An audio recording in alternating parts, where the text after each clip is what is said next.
Olá, turma! Tudo bem com vocês? Eu espero que sim. Pessoal, então hoje nós estamos entrando na nossa segunda aula da disciplina de Legislação Social e Trabalhista. Aqui eu preparei uma revisão da aula 1 e da aula 2, da aula de hoje. Então ela está bem extensa, mas ela serve também, vai servir para revisão da prova que vocês irão fazer depois dessa disciplina, daqui mais alguns dias, tá bem? Solicito também, peço para que vocês participem do Zoom logo após essa nossa revisão, tá bom?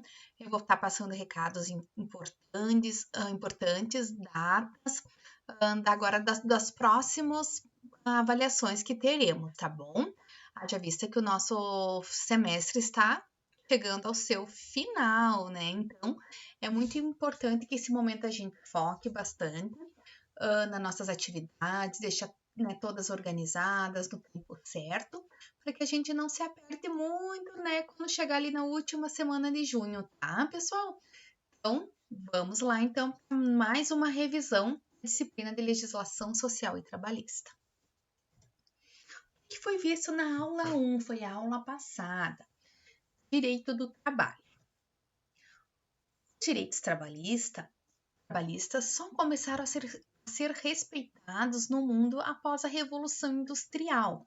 Em maio de 1886, a industrializada cidade de Chicago, nos Estados Unidos, foi palco de intensas manifestações para reivindicar redução da jornada de trabalho que chegava a 17 horas. O Brasil, por sua vez, também presenciou a evolução e a consolidação do direito do trabalho, principalmente a partir da década de 40, cujo ápice ocorreu com a promulgação da CLT, que é a Consolidação das Leis do Trabalho, em 1943. A Constituição Federal Brasileira de 1988 positivou diversos direitos trabalhistas já conquistados e avançou no sentido de garantir os direitos básicos aos trabalhadores, o mínimo existencial, ou seja, direitos essenciais a uma vida digna. Todavia, modificações mundiais que se fizeram sentir também no Brasil nos últimos anos vêm exercendo enorme efeito sobre as relações de trabalho e consequentemente, sobre o direito do trabalho. Que modificações são essas? Em síntese, apenas para citar alguns exemplos, podemos destacar a inovação tecnológica, a modernização da organização da produção, a globalização econômica, a acirrada competitividade das empresas em nível nacional e internacional e a necessidade de combate ao desemprego. O direito do trabalho brasileiro é constituído de diversas normas, leis imperativas. Isso significa que não é possível afastar o cumprimento dessas regras, ainda que o trabalhador e a empresa queiram modificá-las ou substituí-las. Dessa forma, a flexibilização tem a intenção de amenizar essa imperatividade. É assim proporcionar às partes a livre estipulação de regras em uma relação de trabalho. O fato é que a flexibilização dos direitos trabalhistas parte do princípio de que se faz necessário avançar no sentido de que não mais tratar o trabalhador como um hipossuficiente, pessoa com condições técnicas, econômicas ou sociais inferiores, mas uma pessoa apta a negociar o seu contrato de trabalho. Desse modo, a flexibilização permite adequar as cláusulas do contrato de trabalho às especificidades da empresa. Trata-se de um processo de adaptação das normas trabalhistas às grandes modificações verificadas no mercado de trabalho. A Lei nº 13.467 de 2017, publicada em 13 de julho de 2017 e conhecida como Reforma Trabalhista, teve a intenção de alterar diversos dispositivos legais da CLT, mediante a flexibilização das relações trabalhistas. A justificativa governamental para a alteração legislativa é de buscar a diminuição da informalidade e o aumento da empregabilidade, principalmente por meio da intensificação da autonomia privada, ou seja, pela negociação direta entre trabalhadores, empregadores e sindicatos. Se essa reforma foi ou vai ser, né, uma boa, os meios trabalhistas vai ser uma boa prática, uma boa né, reforma, isso a gente vai ver ainda com o tempo, pessoal, porque além dela permitir, às vezes ela prejudicou algumas partes né, no seu conteúdo aos empregados, né, ela vem com o intuito de não prejudicar, mas em alguns aspectos ela prejudica sim. Então a gente vai ver com o tempo, né, no direito, e quando surgir, né, causas trabalhistas, vamos ver o que vai acontecer com ela. Bem, exatamente isso. No campo do direito ao trabalho, os princípios dão sentido às normas trabalhistas, regulamentam as relações de trabalho. Vamos conhecê-los? Então, vamos conhecer os princípios. O princípio da proteção talvez seja o mais completo e o mais importante princípio do direito do trabalho, pois prescreve a necessidade de optar pela norma e pela condição mais favorável ao trabalhador. Ele parte da ideia de que o trabalhador é a parte mais fraca na relação de emprego ou hipossuficiente, e por isso merece proteção. Logo, o propósito desse princípio é corrigir desigualdades, bem como fundamentar a imperatividade das normas trabalhistas, o que significa, em tese, que as partes na celebração de um contrato de trabalho não poderiam afastá-las. Se numa determinada situação estivermos diante de duas ou mais normas a serem aplicadas, deveremos optar pela forma mais favorável ao trabalhador, independentemente da sua hierarquia. O segundo viés, trazido pelo princípio da proteção, tem relação com a condição mais benéfica. Em regra, situações vantajosas que se incorporam ao patrimônio do empregado por força do contrato de trabalho não poderiam ser posteriormente retiradas. Seria o caso, por exemplo, de prever uma vantagem, direito no contrato de trabalho, e depois, ao longo da relação de emprego, essa vantagem, direito, ser excluída, trazendo prejuízo ao trabalhador. O princípio da proteção indúbio pro operário se reduz, em síntese, a proteger o trabalhador, parte mais fraca na relação de trabalho. No caso de dúvidas em relação à interpretação de uma norma jurídica, optar-se-á pela interpretação mais favorável ao trabalhador. Então, esse princípio da proteção é muito importante. É um dos mais importantes. Vamos conhecer outro, então? O princípio da primazia da realidade. É outro princípio essencial ao direito do trabalho. Sua intenção é impedir que documentos formais prevaleçam sobre a verdade. Muitas vezes o contrato de trabalho não retrata a realidade, ou seja, a situação de fato é a real condição de trabalho. Nesse caso, devemos desprezar a ficção jurídica e sempre nos pautar pela verdade. Aqui também, voltando um pouquinho da primazia da realidade, aqui a prova testemunhal ela é de grande valia, né? Porque através né, da testemunha a gente vai comprovar o que realmente acontecia, o que não estava previsto lá no contrato de trabalho. Tá? O princípio da irrenunciabilidade tem o propósito de limitar a autonomia da vontade das partes na negociação, ao defender a irrenunciabilidade de muitos direitos trabalhistas, não podendo o trabalhador dispor deles, ainda que essa seja sua vontade. Sabe-se que, pelo receio de perder o emprego, muitos trabalhadores aceitam certas condições, às vezes contrárias à lei.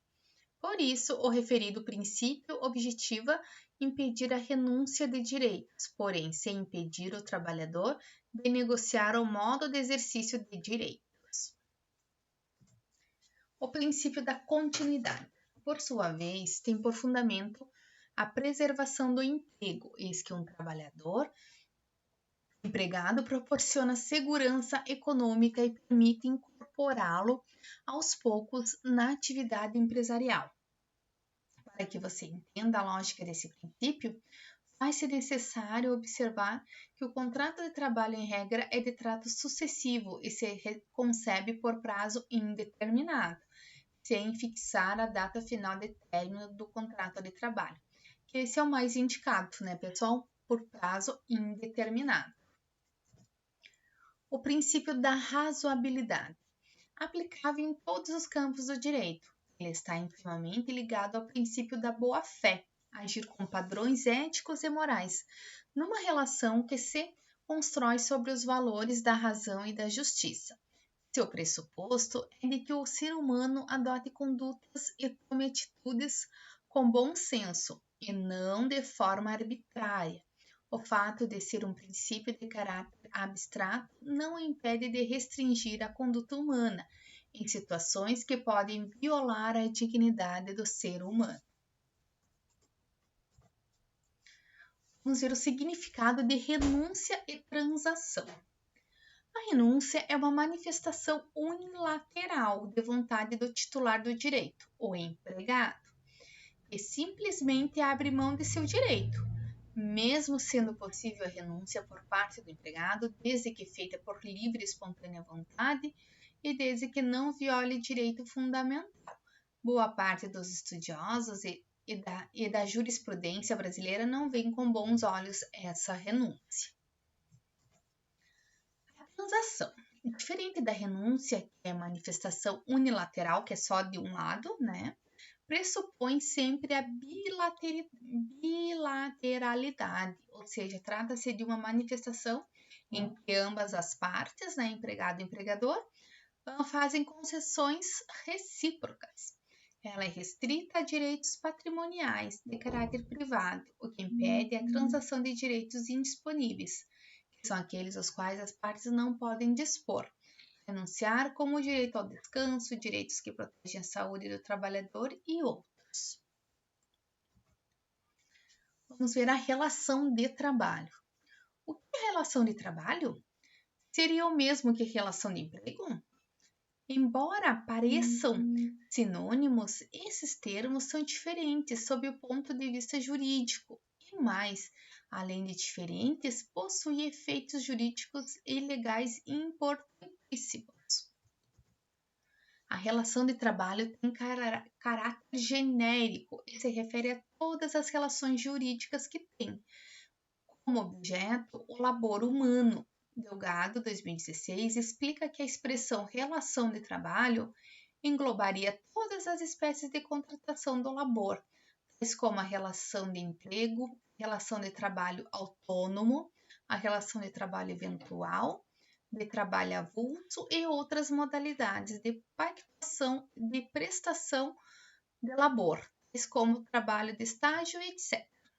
Ou seja, toda relação jurídica na qual uma das partes realiza uma atividade com dispêndio de energia pode ser considerada como relação de trabalho. Isso não significa que o direito do trabalho tutela e regulamenta toda e qualquer relação do trabalho. Por exemplo, esse campo do direito não rege a relação de trabalho do servidor público estatutário, que é normatizada pelo direito administrativo e por leis específicas. Então, o servidor público não é regido pelo direito do trabalho, e sim pelo direito administrativo e por leis específicas, tá? Nas palavras de Saraiva, toda relação de emprego corresponde a uma relação de trabalho, mas nem toda relação de trabalho corresponde a uma relação de emprego. Em síntese, a relação de trabalho é um gênero, da qual a relação de emprego é uma espécie. O trabalhador autônomo é essencialmente aquele que atua como patrão de si mesmo, sem estar submetido aos comandos e poderes do empregador. Para que seja considerado autônomo, o trabalhador deve conservar a sua liberdade e iniciativa, tendo autonomia, daí o nome autônomo, gerir sua própria atividade e, consequentemente, assumir os riscos dela. A mais importante característica do autônomo é justamente a ausência de dependência ou subordinação jurídica entre o prestador de serviço, o trabalhador, e o tomador de serviços, aquele que contrata. Agora vamos conhecer o trabalhador eventual. Por sua vez, se refere àquele labor em caráter esporádico, temporário, de curta duração, e não relacionado, em regra, com a atividade fim de uma empresa, ou seja, com a sua principal função. Relação de trabalho eventual, na visão de Delgado, se caracteriza por aquela em que o trabalhador presta serviços ao tomador, sem permanência, daí a noção de eventualidade. Sob o ponto de vista jurídico, o trabalhador avulso é aquele que presta serviços a diversas empresas sem criar vínculos com elas, com a intermediação obrigatória do órgão gestor de mão de obra ou do sindicato da categoria.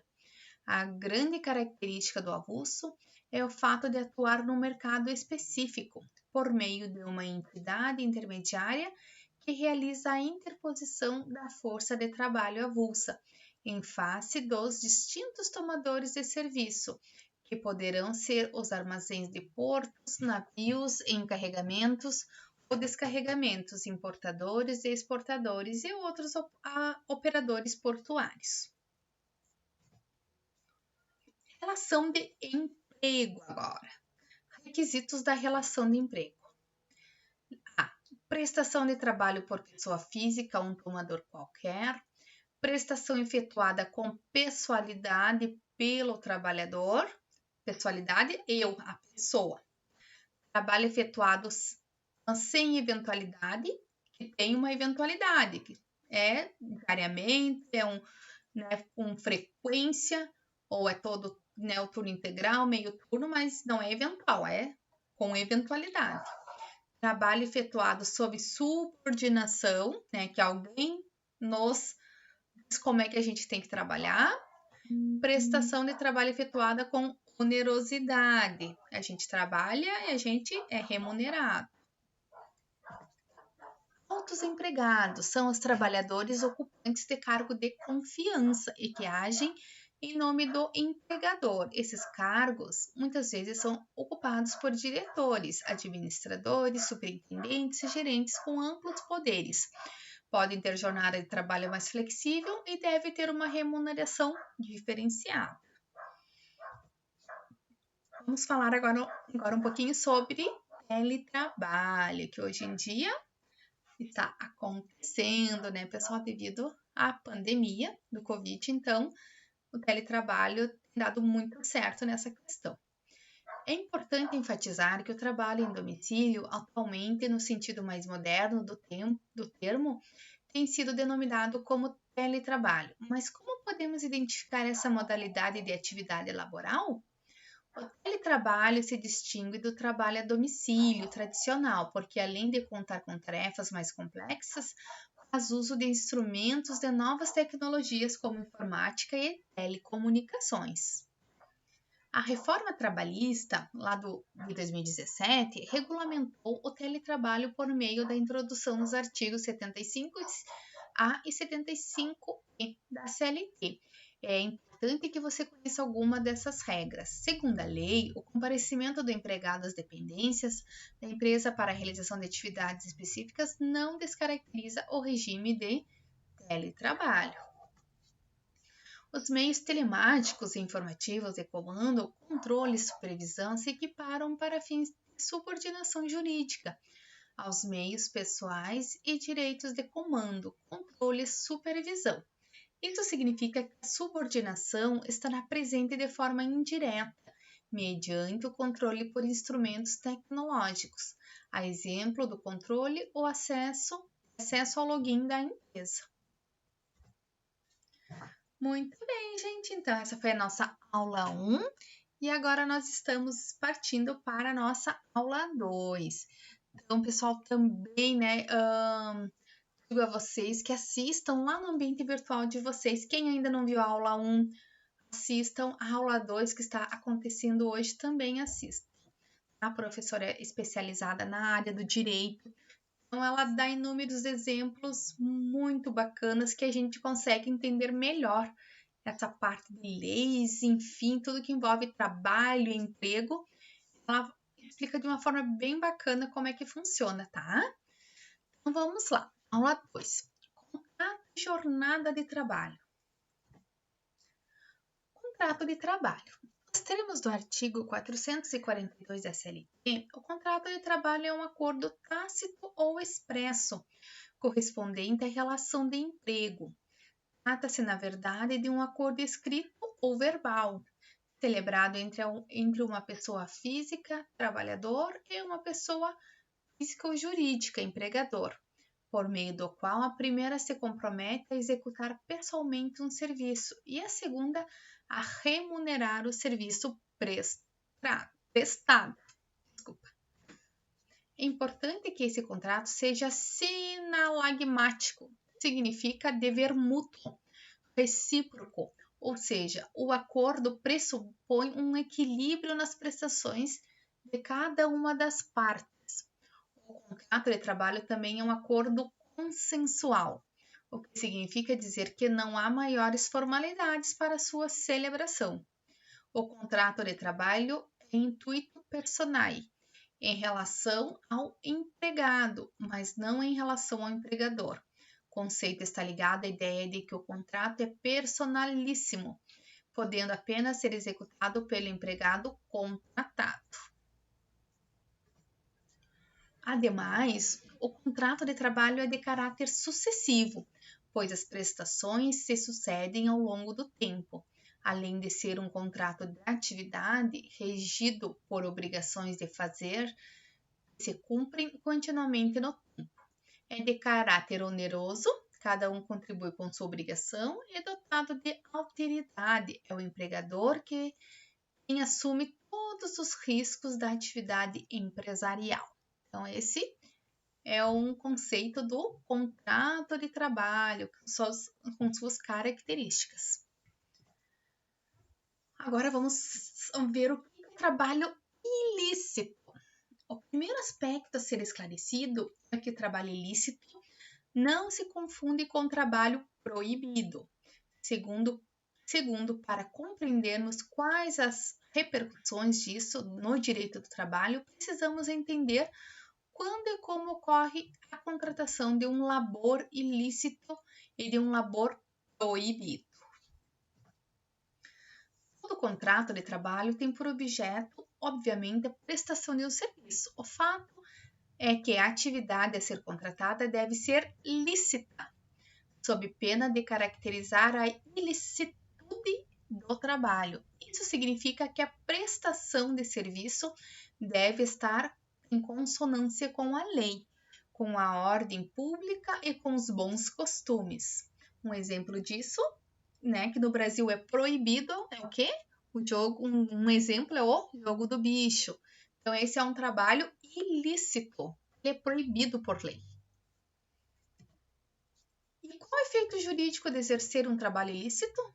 A ordem jurídica não tolera o trabalho ilícito, portanto, o contrato de trabalho não é válido e por isso não gera nenhum efeito.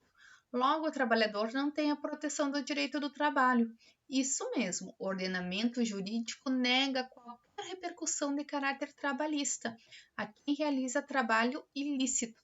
Essas pessoas não serão atendidas se buscarem os seus direitos trabalhistas no Poder Judiciário, em virtude da ilicitude da prestação de serviço. Entenderam, pessoal? Vamos agora para o trabalho proibido. Qual é a diferença dos dois? Situação diversa ocorre com quem realiza trabalho proibido, ou seja, que não é realizado por meio de atividade ilícita. Ao contrário, a atividade da empresa é lícita e legal.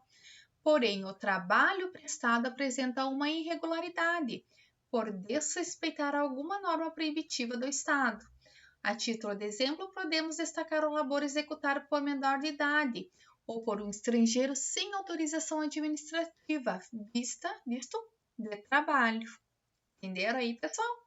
O trabalho ele está garantido por lei, é uma atividade correta, mas a forma da prestação de serviço dele não está correta, tá? Nesse caso, nesse exemplo que aqui a professora trouxe para vocês. Vamos falar agora um pouquinho sobre contrato de trabalho. Contrato por prazo determinado e trabalho intermitente.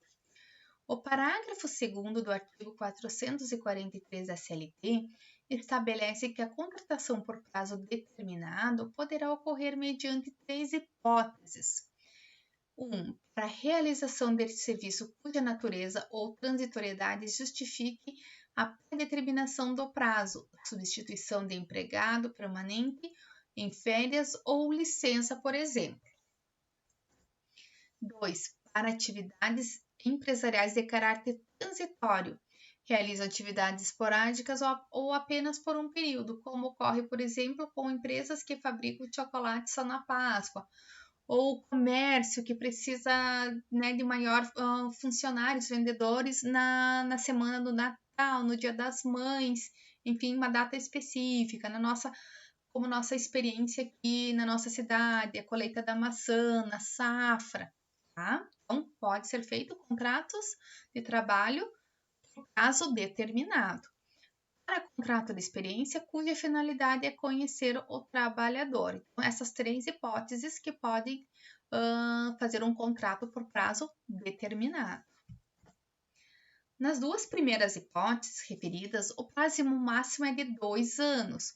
Na terceira hipótese, o contrato de experiência, o período máximo é de 90 dias, que é o de experiência, né?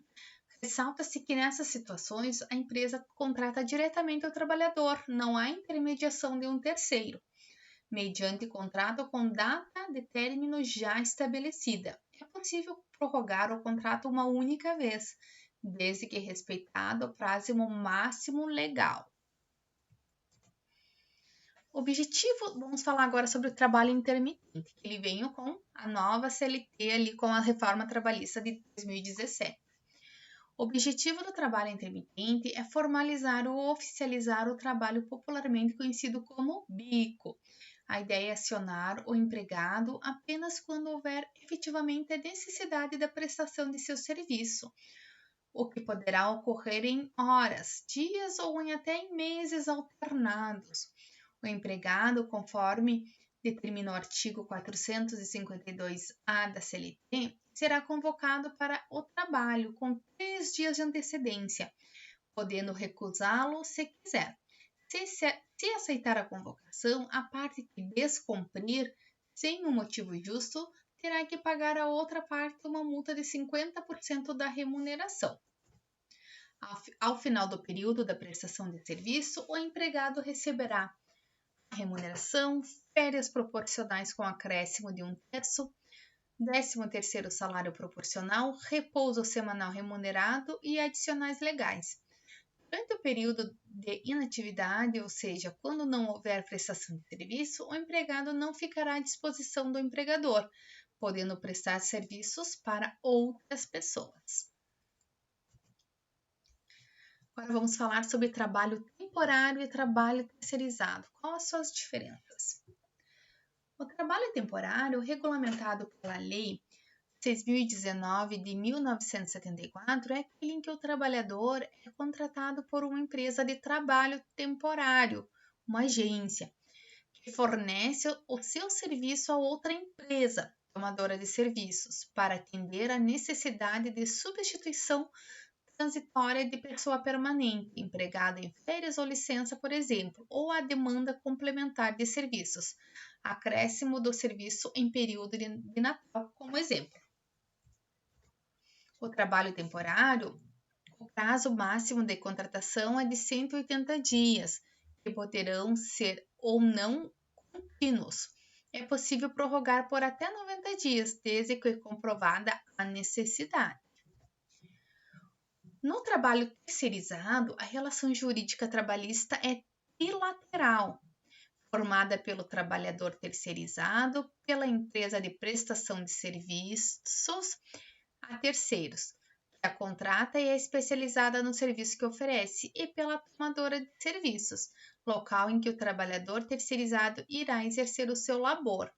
A primeira diferença a ser destacada dessa modalidade de trabalho em relação à contratação de trabalho temporário é que no trabalho terceirizado não há estipulação de prazo máximo para a contratação.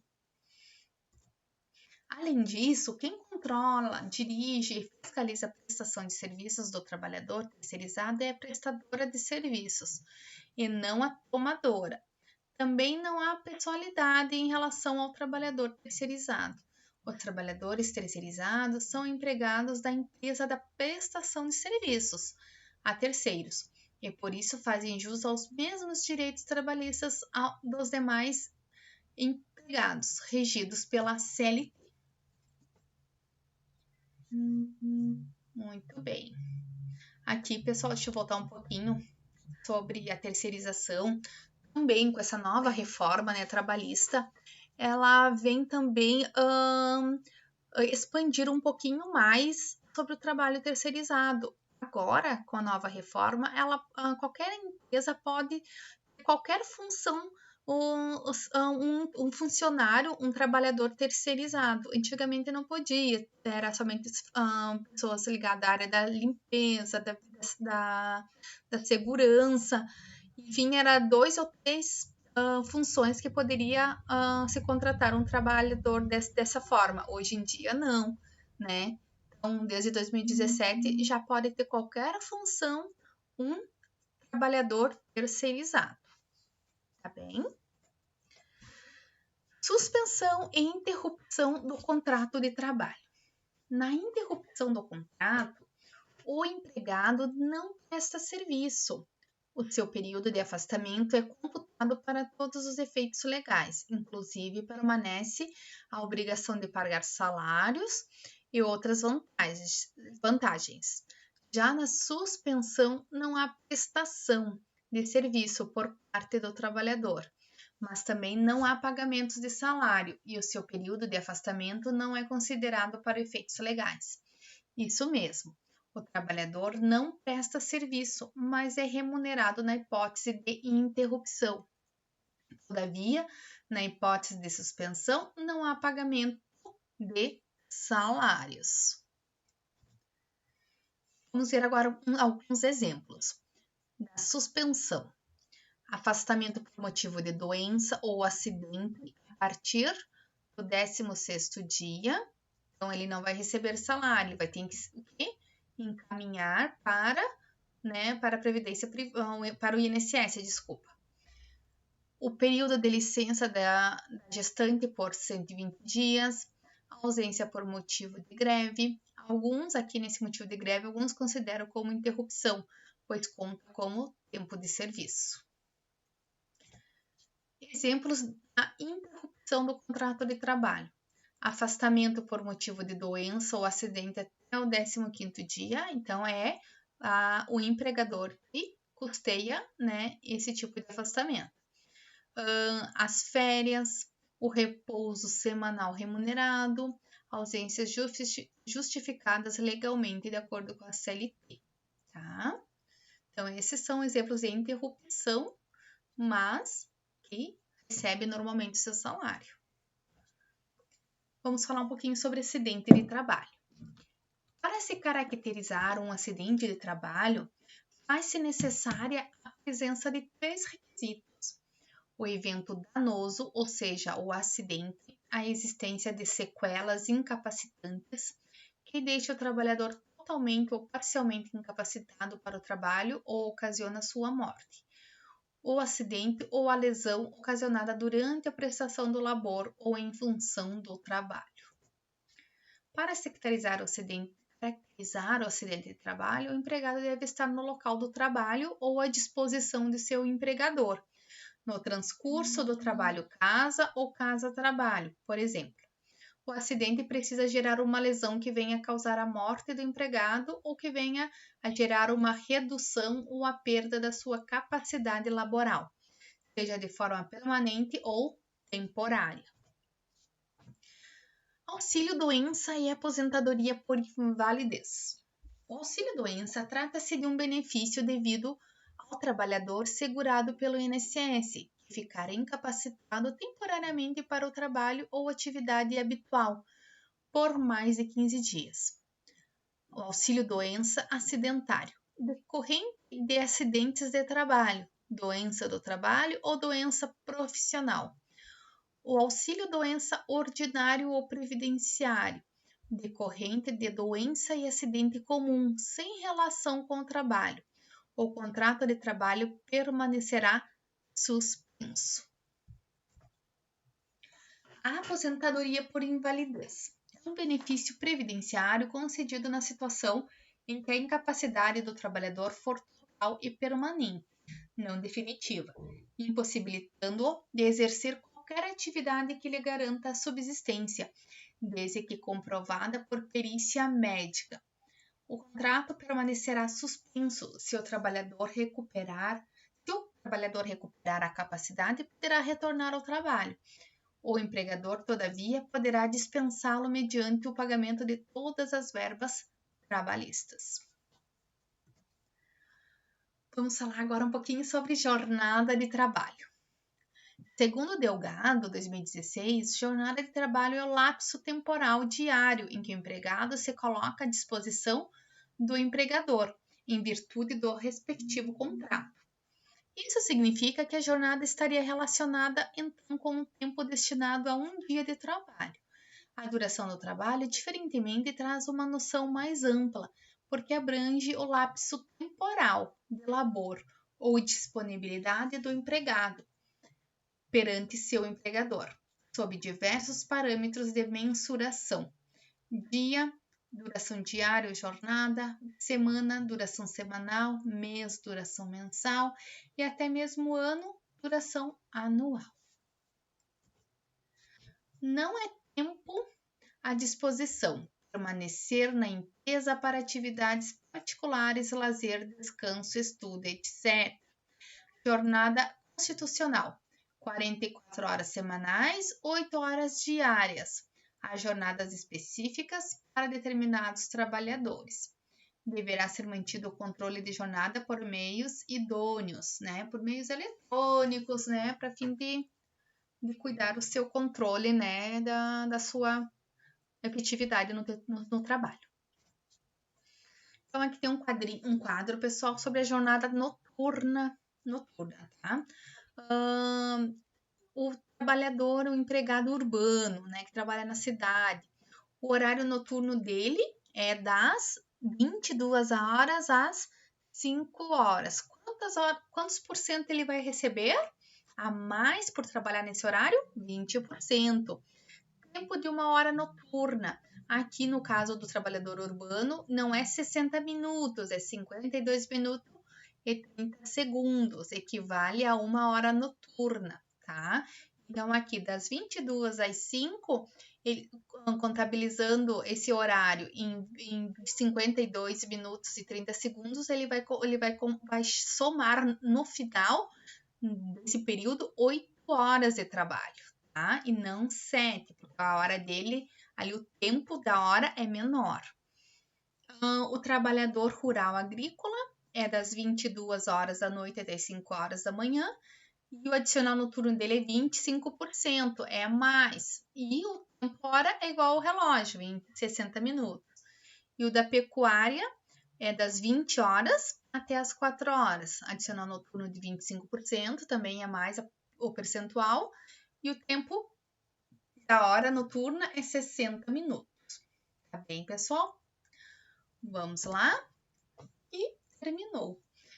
Nenhum obstáculo é tão grande que a sua vontade de vencer for maior. Pessoal, então eu fico aqui com com a revisão da primeira e segunda aula. Aproveitei bastante o tempo para se dedicar nos estudos. Essa disciplina é muito importante, vocês vão utilizá-la muito em todos os aspectos profissional da vida de vocês aí, particular.